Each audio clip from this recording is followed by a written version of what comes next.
las últimas 2 semanas de las grabaciones, Ajá. yo sentía un dolor en la pantorrilla.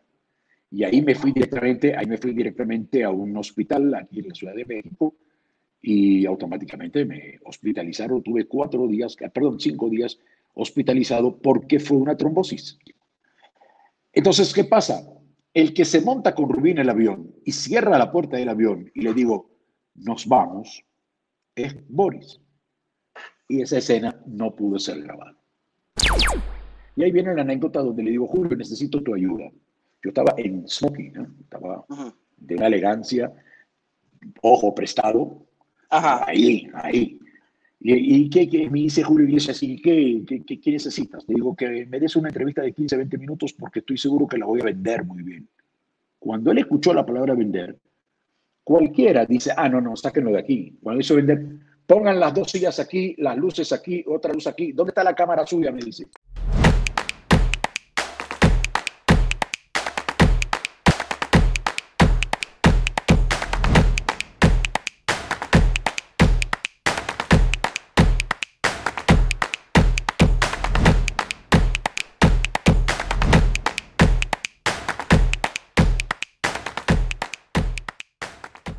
¿Qué tal? Bienvenidos una vez más a su programa La Entrevista a través de la página del Plátano Rosado. Y bueno, por supuesto, los invito a que nos sigan a través de las redes sociales, tanto en Facebook, Instagram, YouTube y Twitter como El Plátano Rosado. Y bueno, estamos de manteles largos, un actor y productor con más de 40 años de trayectoria. Y bueno, para mí es un honor recibir al talentoso Henry Zaca. Henry, muy buenas tardes, ¿cómo está?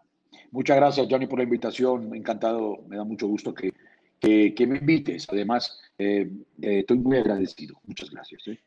Bueno, Henry, el honor es de nosotros poder contar con usted aquí en esta entrevista. Y bueno, la pregunta de cajón y obligada para todas las personas que vienen a platicar aquí es, ¿qué ha cambiado, qué ha hecho diferente en esta cuarentena?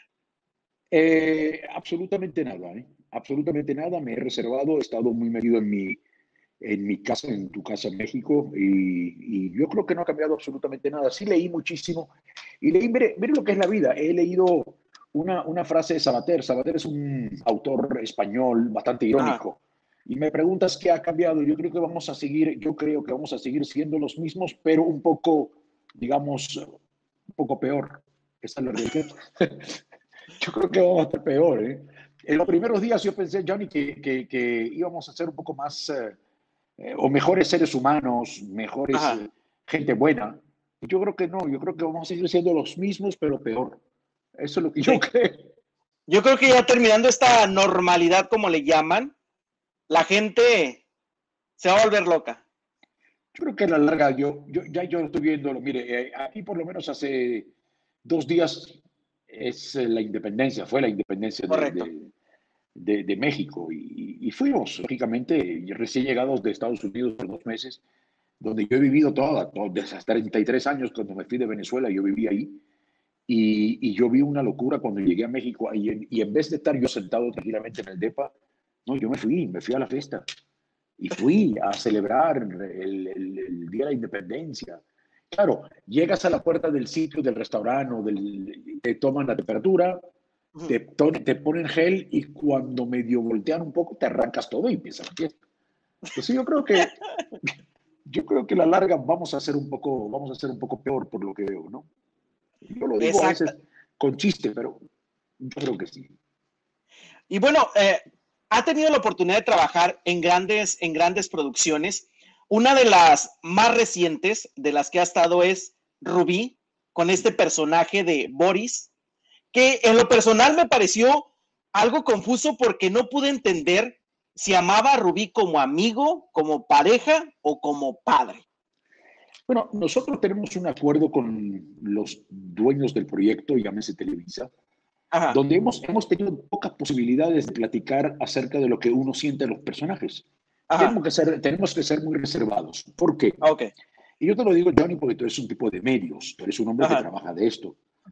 Cuando hay una posibilidades enormes de hacer una segunda parte, Ok. o una continuidad, a nosotros no es que nos obligan, sino es cuestión de ética, no, platicar mucho de lo que viene a ser la continuidad del personaje. Hicimos 26 o 27 capítulos. Yo no había visto Rubí, ni la vi en la Ok. primera versión que hizo Bárbara Mori, ni antes de Bárbara Mori, ni cuando se hizo en Perú, o cuando se hizo en Venezuela, se hizo en varios países, pero yo no la vi. Cuando nosotros nos dijeron y me contrataron para hacer el Boris, yo comencé a pensar realmente, deje tranquilamente y dejar tranquilamente que el público es el que diga qué siente Boris. Ujú. La última escena de Boris cuando está haciendo unos ejercicios de recuperación, de rehabilitación, etcétera, hay un libro que ella escribió, porque es la historia de Rubí, Correcto. a través de la sobrina. Y cuando Ajá. yo veo ese libro y me emociono, yo lo único que me queda por decir es que ese hombre fue paternal, porque yo creo que la única persona que realmente, es la única persona que realmente ni siquiera la madre le demostró cariño. Y cuando le demostró cariño, la madre muere, en lo que vimos en los 26 Ujú. capítulos. Sí. Entonces, contestando un poco lo que me preguntas, yo creo que es el único que realmente ha amado de verdad, sin ningún intercambio ni nada, es Boris a Rubí.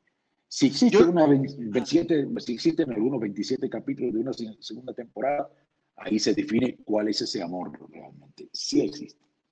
Yo nunca llegué a escuchar en la serie, porque yo la vi completa, que le haya dicho Rubí que quería a Boris, que lo quería. No, no es cierto. Yo creo que no. Yo creo que nunca se lo dijo. Nunca, nunca le dijo nada.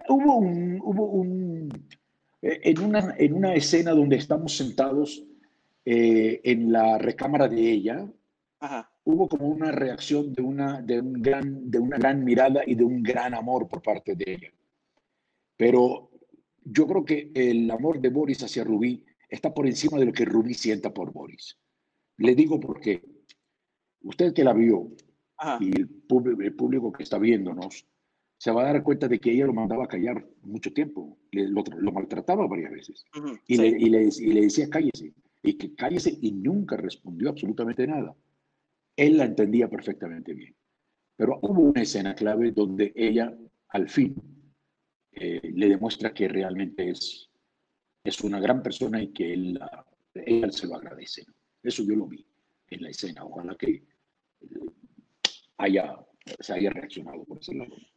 La gente, y bueno, yo tuve la oportunidad también de ver la historia de Bárbara Mori y es una historia completamente diferente la adaptación que hicieron ahora de esta Rubí. Y algo que me pareció fascinante es que regularmente en todas las nuevas series, películas que están haciendo, siempre está inmiscuido el narcotráfico.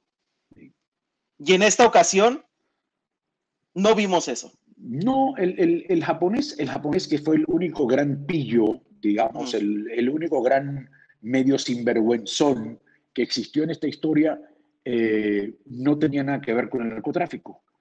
Lo único que tenía Rubí era esos grandes amores, esos cuatro grandes amores que pasaron por su vida. Y cada uno tenía una profesión y un oficio distinto. Uno era un príncipe, el otro era un hombre de alta costura. Tenemos un poquito un sinvergüenzón, que es el personaje que hizo Rodrigo Girao, y después tenemos al protagonista, que es José Peperrón, que es el médico más bueno, yo creo que no puede existir. Entonces, es cierto lo que tú dices, no hubo en ningún momento ese narco, no hubo necesidad, porque Rubí es una auténtica historia de amor, Correcto. donde lo imposible siempre existe en Rubí. Nunca sabemos cómo que se queda Rubí. Pete se monta en un avión, se va. No sabemos qué le pasa a Rubí. Rubí no se va a meter con narcotraficantes, de eso seguro, porque el amor derrota cualquier cosa. Bueno, yo supe que el personaje de Boris tuvo un final diferente porque días antes de terminar las grabaciones sucedió algo con Henry. Sí, y el que te lo contó, lo felicito. Ya que platicas del tema, aunque yo casi nunca hablo del tema, ¿no? Pero Ajá, lo que pasa es que yo sentía en las últimas 2 semanas de las grabaciones, ajá. yo sentía un dolor en la pantorrilla derecha, en la pierna derecha, yo sentía como un dolor. Y yo pensé que yo me había tropezado en el camper con alguna escalera o algún Uh-huh. mueble. No, simple y llanamente no sé qué me pasó, me sentía con mucho dolor hasta que comenzó a hincharse, a inflamarse la pantorrilla y la pierna. Y ahí me fui directamente a un hospital aquí en la Ciudad de México y automáticamente me hospitalizaron. Tuve 5 días hospitalizado porque fue una trombosis. Wow. Y esa trombosis pudo haber sido sumamente peligrosa porque gracias a Dios se controló a tiempo porque pudo haberse disparado a la parte pulmonar o al cerebro y ahí esta conversación no hubiese existido y lo hubiese lamentado muchísimo. Entonces, ¿qué pasa? El que se monta con Rubí en el avión y cierra la puerta del avión y le digo, nos vamos, es Boris. Y esa escena no pudo ser grabada. Y otras también, ¿eh? Pero esa escena para mí, y lo lamenté muchísimo. Ustedes no saben cómo yo lo lamenté muchísimo que esa escena no se realice, que se hace con Camila, pero no estoy involucrado. Entonces, la escena original era yo en la escalerita del avión, la escalera del avión, la subo, nadie sabe que es Boris, Ajá. le digo adelante, nada, sube, la siento, y ahí viene, le digo, cierro la puerta del avión y le digo, champán. Y no la pude hacer. Válgame, qué triste y qué lamentable. Es injusto, es injusto. He tenido mucha suerte en mi carrera. Más de 40 años, como usted lo dijo en la presentación, mucha suerte, pero me hubiese dado mucho gusto hacer este final de Boris con Camila. Fue una grata experiencia trabajar con Camila. Yo me llevo muy bien con Camila. Es muy jodona, ¿eh? Ojo, Sí. No es fácil. Camila no. Camila te dice cualquier cosa, te la dice en la cara, te dice en la frente. Camila es una mujer muy culta, muy educada, muy preparada. Es una mujer que tiene su carácter, tiene su formación, su educación, y ella se te tiene que decir la neta, te va y te la dice. Ella no anda. Para mí, conmigo pero muy buena compañera de trabajo. Muy buena compañera de chamba, muy buena. Estoy muy agradecido con ella. Y bueno, otro de los proyectos que también tuvo la oportunidad de hacer es Como tú no hay dos.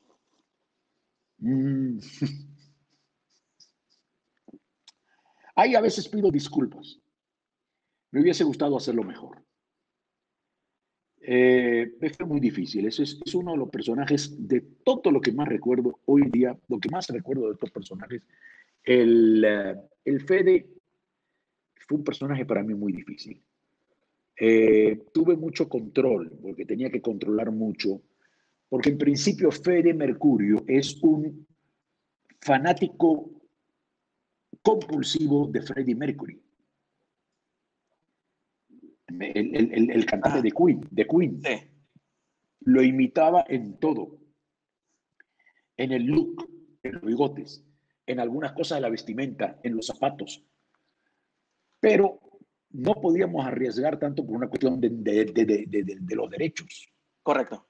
Entonces, al no tener completamente amarrados los derechos, quedó más como un Freddie Mercury, un personaje. Yo por lo menos hacía cosas de Freddie Mercury. Yo de repente tenía mis bigotes, mis anteojos, mi corte de pelo negro, completamente negro. Yo viví casi 6 meses con unos bigotes con una caracterización. Yo salía a los restaurantes y alguna persona me decía, pero usted se ve bien ridículo, señor.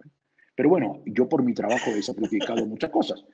Y hacía cosas de Freddie Mercury, tiraba los dientes, hacía esta cosa, y de repente todo esto me lo frenaron.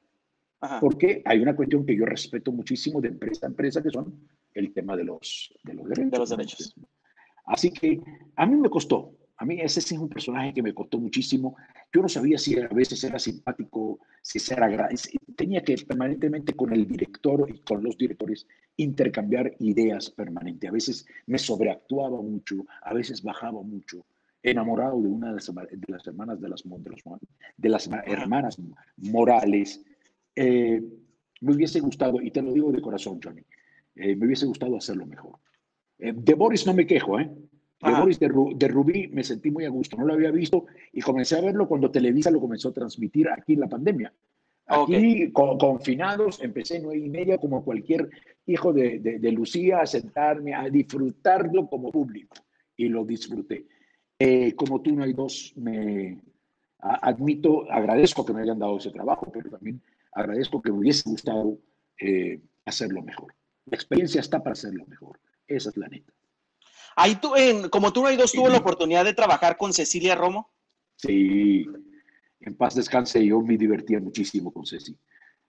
Muchísimo, pero muchísimo, porque además Ceci llegaba con mucha alegría, Ceci llegaba con la alegría enorme de venir a su chamba. Una mujer a los 70 y pico de años que sea convocada para ser un personaje como estos.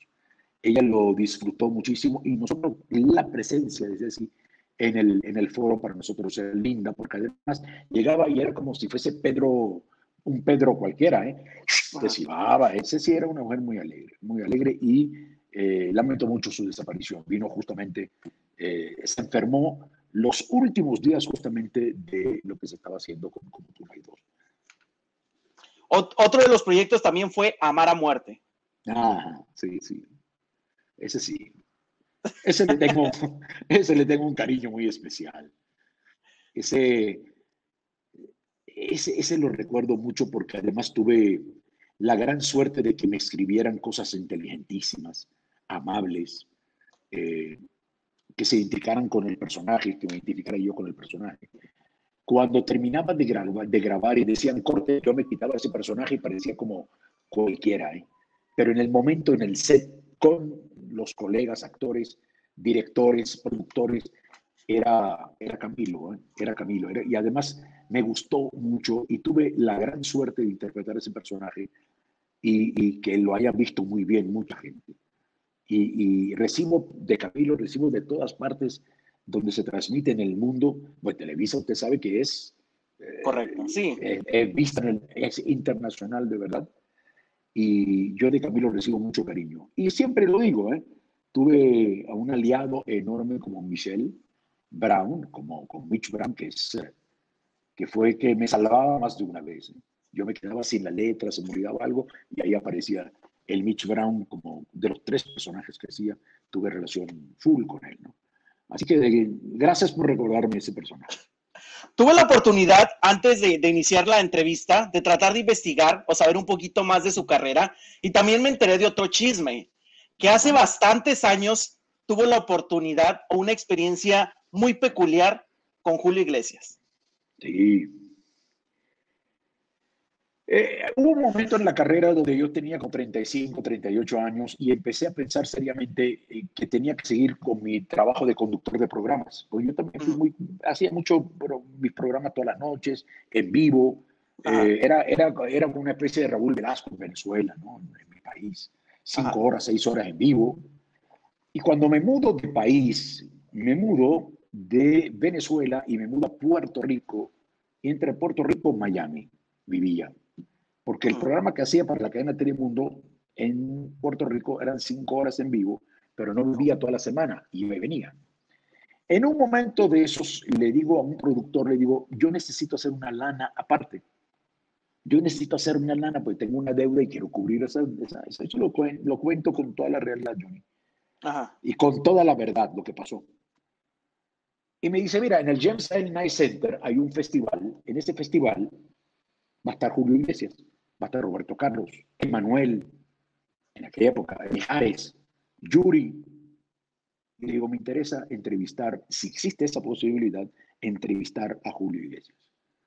Y me dice, vamos, vente conmigo y intentemos. Si él dice que no, es no. Vamos a buscar el sí, porque el no, ya está el no. Vamos a buscar el sí. Y ahí viene la anécdota donde le digo, Julio, necesito tu ayuda. Yo estaba en smoking, ¿no? Estaba de una elegancia, ojo prestado, ahí. ¿Y qué me dice Julio Iglesias? ¿Y qué necesitas? Le digo que me des una entrevista de 15, 20 minutos porque estoy seguro que la voy a vender muy bien. Cuando él escuchó la palabra vender, cualquiera dice, no, sáquenlo de aquí. Cuando hizo vender, pongan las 2 sillas aquí, las luces aquí, otra luz aquí. ¿Dónde está la cámara suya? Me dice. Venezolano, porque le dije yo era venezolano. Dice, venezolano, ¿dónde está la cámara? Digo, ahí la tengo, yo tengo todo, ¿eh? Y yo transpirando, sudando, con el smoking, con el vestido elegante, sin maquillaje ni nada, porque no había para pagar eso. Y de repente me dice, bueno, ponga eso que tenemos tiempo para hacerla.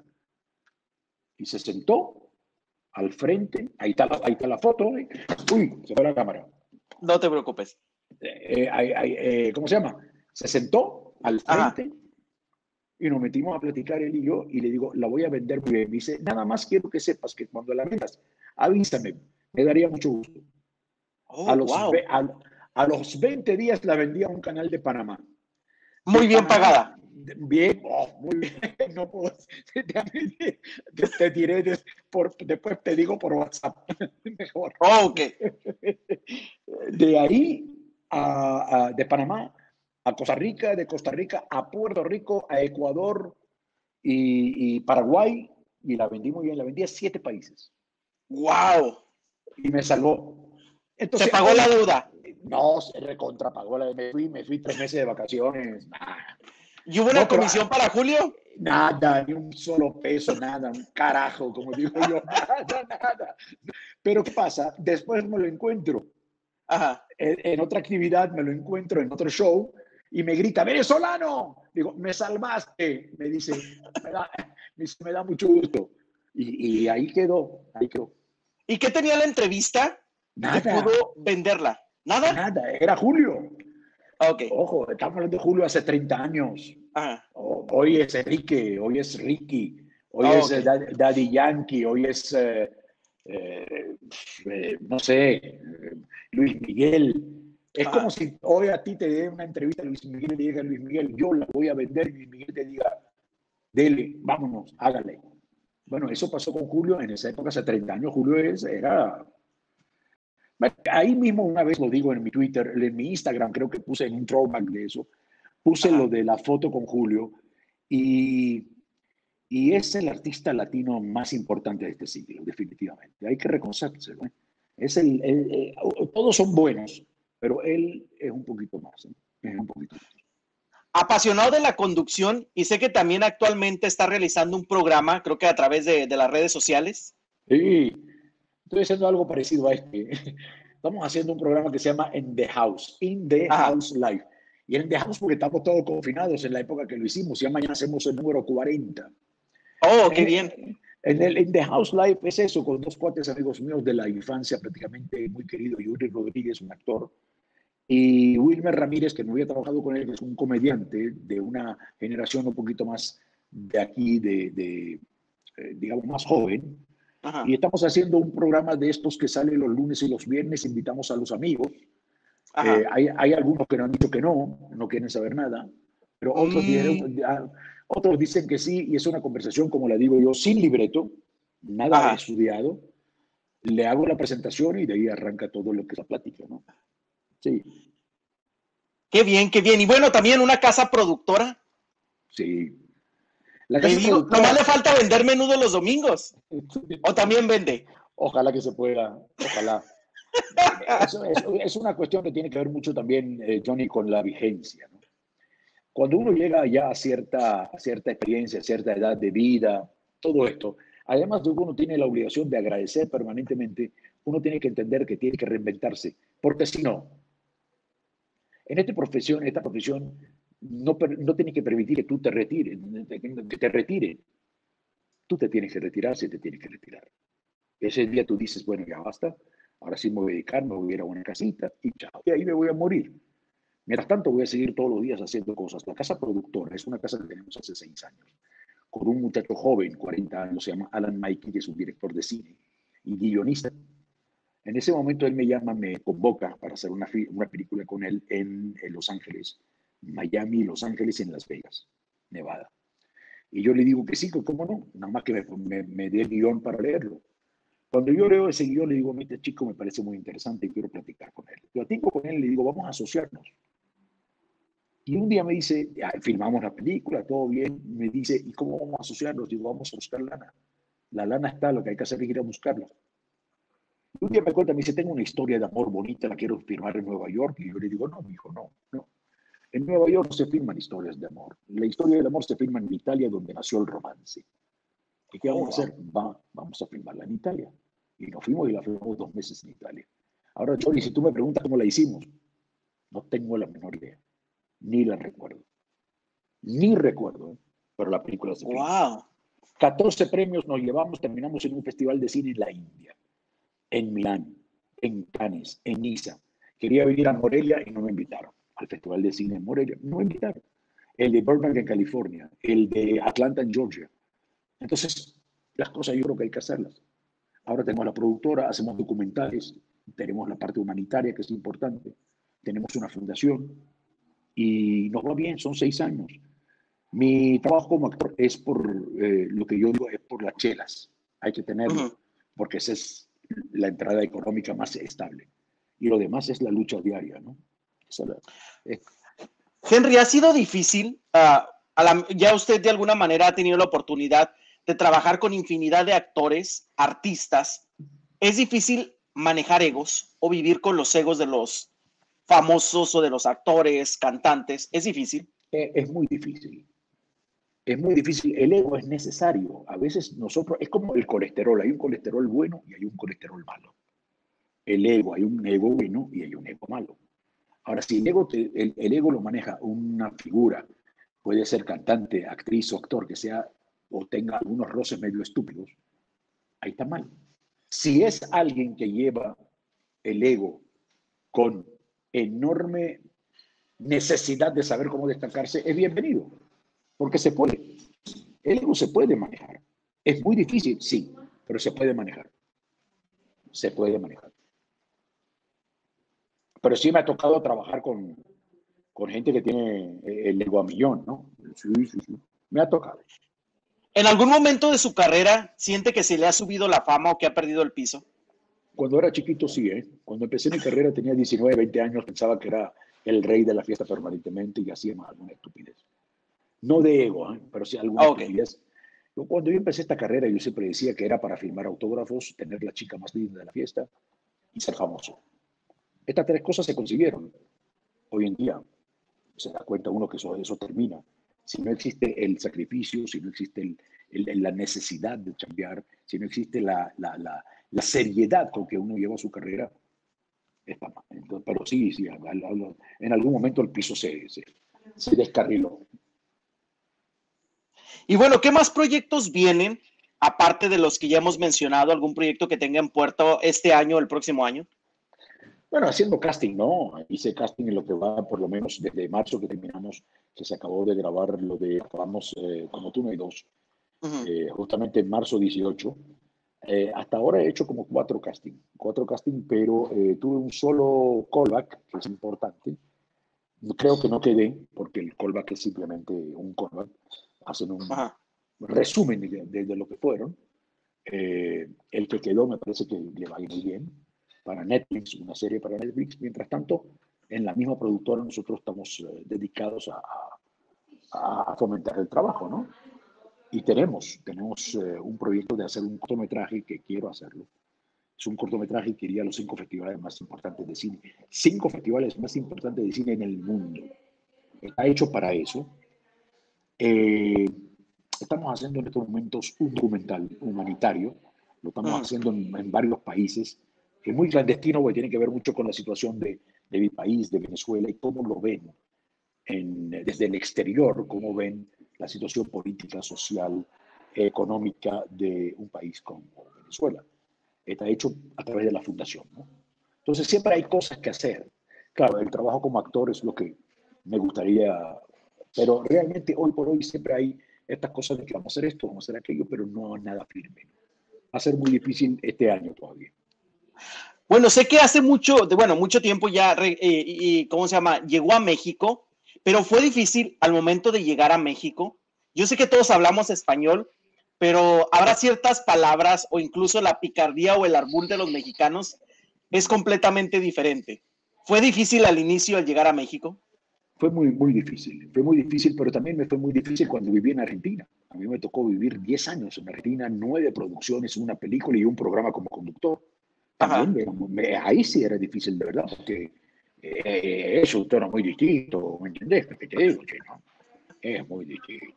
El mexicano es muy simple, un poco más lento, hay que platicarlo un poquito más lento, un poco para que se entienda lo que uno dice, y si alguien te dice alguna cosa, de repente decirle, neta, ya entendí, ya está.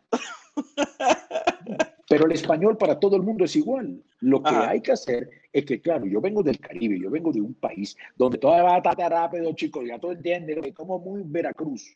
Ajá. muy Veracruz. Entonces, hay que hacer todo lo posible que se lo entienda. Todo lo que está cerca del agua, todo lo que está cerca del mar, ¿dónde está la palmera? En una cosa empiezas a correr. Después me tocó Puerto Rico, ya te imaginas, en Puerto Rico lo pasó, digo, que Puerto Rico, que vaina, pegata, no se entendía un carajo, ¿entiendes? Entonces hay que tener como que, en México hay que ser un poco más lento y pronunciar bien, lo cual me daría mucho gusto. Al actor colombiano o a la actriz Ajá. colombiana le funciona muy bien. A ellos le funciona muy bien porque son bien pronunciados, bien hablados. Se pronuncia la S, se dice Ajá. la R. Pero en el Caribe, por lo menos en Venezuela, Puerto Rico, Barranquilla, en Colombia, se nos va el, se nos va el tren más de una vez. Pero ha sido difícil para mí, ¿eh? Me ha sido difícil, pero han sido muy respetuosos conmigo en ese sentido. A mí me daba mucho miedo México.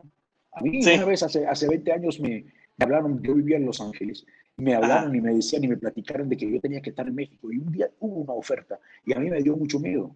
Es el único país que a mí me daba miedo venir a trabajar por el tema de... Es el Hollywood latino, ¿eh? Correcto. Nunca nos olvidemos de eso. Y después, cuando yo dejé ese miedo, ya tenía muchas canas, mucha barba, Ajá. y se me presentó. Y bueno, he tenido 4 producciones seguidas. Y la participación en la piloto, de la piloto vino lo de Amar a Muerte, después vino Rubí, después vino Como tú no hay dos. Y Dios quiera que no me voy a parar, porque para mí es más importante la vigencia que la lana. Yo quiero estar vigente. Eso es importante. Pero, ¿qué le parece si vamos a leer algunos de los comentarios de la gente que está a través de las redes sociales? Dice No, Noemí no. Trejo Carrillo, dice, me fascina su actuación en Rubí. Gracias, Noemí, muy amable. ¿Eh? Dice Laura Cecilia Rivera Martínez, dice, muy buenas tardes y un enorme saludo al señor Henry Saca, que es una leyenda, y dice, saludos desde Torreón, Coahuila.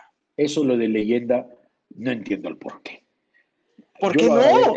Yo lo agradezco, pero leyenda es Chente Fernández. Por favor. Pero lo agradezco igual, ¿eh? Me gusta. La primera que me dices leyenda, ¿eh? creo. Dicen que ¿cómo dicen? El cliente siempre tiene la razón, así que dejemos que el público sea el que mande. Démosle toda la razón al público, por favor. Dice Carlos Cuellar, dice saludos desde Reynosa. Gracias. José Marta dice saludos desde Alburquerque, Nuevo México. Muchas gracias. Dice Juan Ochoa, dice un consejo para iniciar en el mundo de la actuación. Nos escucha desde Guadalajara. Una sugerencia, prefiero no un consejo. La verdad que yo es una sugerencia que nada más digo, estudie mucho, prepárese. No es solamente el tema está en la telenovela, en ser famoso, porque cuando hace una obra de teatro, mire, han habido actores extraordinarios, porque han sido actores muy preparados. Gonzalo Vega, para descansar. Gonzalo Vega era un actor extraordinario, fabuloso, pero lo que tenía de bueno Gonzalo Vega que estudiaba. Era un tipo preparado que le preguntaban cualquier cosa, le platicaban de cualquier cosa y sabía cómo contestar. ¿Por qué? Porque leía, porque era un hombre preparado, no culto. Yo no digo que tiene que tener una cultura, pero sí tiene que tener, el actor tiene que tener preparación. ¿Por qué? Porque el gran gozo del actor, el gran éxito del actor está en ser observador.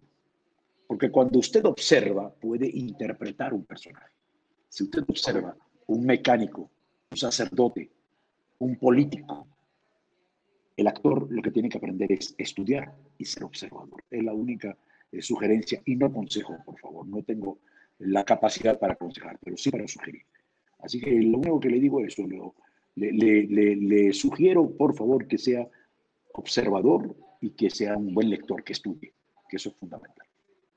Henry, pues quiero agradecer la oportunidad de entrevistarlo. Ha sido un honor el conocer un poquito de lo mucho que ha hecho en esta profesión y agradecer la oportunidad de que comparta su trabajo con todas las personas que hemos tenido la oportunidad de conocer su trabajo. He de decir, digo, el personaje en particular de la telenovela Rubí, que fue la última que tuve la oportunidad de ver, me encantó.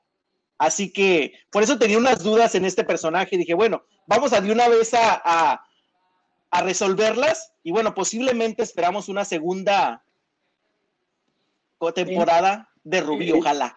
Johnny, en esto no se sabe. Esto es una de las profesiones donde uno no sabe lo que puede ocurrir mañana. Yo por lo menos sé que hasta ahora no nos han platicado absolutamente nada, pero vamos a dejarlo a la imaginación tuya, mía, y lo que está hecho está ahí. Y que, por cierto, y nadie lo puede borrar. Ahí está. Gracias. ¿Quién quita ahí en el final? Abre la puerta Boris y dice, no se vaya sin mí, espéreme. Y ahí está la entrada de la segunda temporada. Me hubiese encantado que eso sea cierto. Te agradezco muchísimo. Eres muy amable conmigo. Te agradezco mucho. Muchas gracias. No, muchísimas gracias por la sencillez y la oportunidad de, ¿cómo se llama?, de entrevistarlo. Y sin duda alguna, lo que siempre he dicho y nunca me equivoco, la gente con una trayectoria dentro de la actuación y que llevan bastantes años son las personas más sencillas dentro del espectáculo. Te agradezco mucho. Ojalá que algún día volvamos a platicar. Ojalá te guste otra vez algún personaje y me convoques y me invites. Sabes que mientras yo esté, esto, ya sabes. Henry, pues muchísimas gracias y el mejor de los éxitos. Muy amable. Gracias, Johnny. Nada más no se desconecte, déjeme terminar el enlace y ya regreso con usted. Gracias.